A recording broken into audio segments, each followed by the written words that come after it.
এবার 9 নম্বর এক্সারসাইজটা হচ্ছে আপনি রাইট সাইডের উপর শুলেন, ঠিক আছে? তলার পাটা ভাঁজ করা থাকবে, দুটো পায়ের মাঝখানে এই বালিশটা থাকবে, ঠিক আছে? আপনি এদিকে পুরোটা চলে আসুন, আরো আরো আরো এই হাতটার উপরে এই হাতটা থাকবে, এখানে দিয়ে রাখুন, এই পাটাকে সোজা করে দিন, আরেকটু বডিটা নিয়ে আসুন, এই পাটা আরেকটু পেছন দিকে যাবে, পেছন দিকে যাবে, পেছন দিকে যাবে, পেছন দিকে যাবে, হ্যাঁ পেছন দিকে যাবে, ঠিক আছে?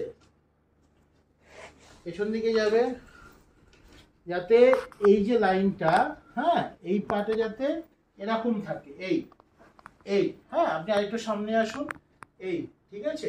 এবার এই পাটাকে সোজা করে উপর দিকে তুলুন, তুলুন তুলুন, হ্যাঁ এটা পেছন দিকে যাবে না, এই এই এই হ্যাঁ 1 2 3 4 5 6 7 8 9 10 ছেড়ে দিন। আবার আবার যাতে এইটা যাতে পেছন দিকে না চলে যায়, এইটা সামনের দিকে থাকবে, পাটা একটু পেছন দিকে যাবে, পাটা একটু পেছন দিক করে উপরে তুলুন। 1 2 3 4 5 6 7 8 9 10 ছেড়ে দিন। আবার কোমরটাকে সামনে নিন, পাটা পেছন দিক করে তুলুন, তুলুন। 1 2 3 4 5 6 7 আরেকটু তো উঠবে, আরেকটু উঠবে, 8 9 10 ছেড়ে দিন।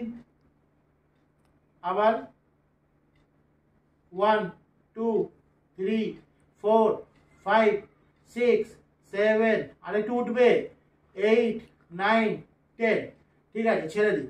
এটা বাঁ পায়ে হবে, আবার ডান পাতেও হবে, এইটা আপনার জন্য একটু কঠিন হবে, আস্তে আস্তে ঠিক হয়ে যাবে।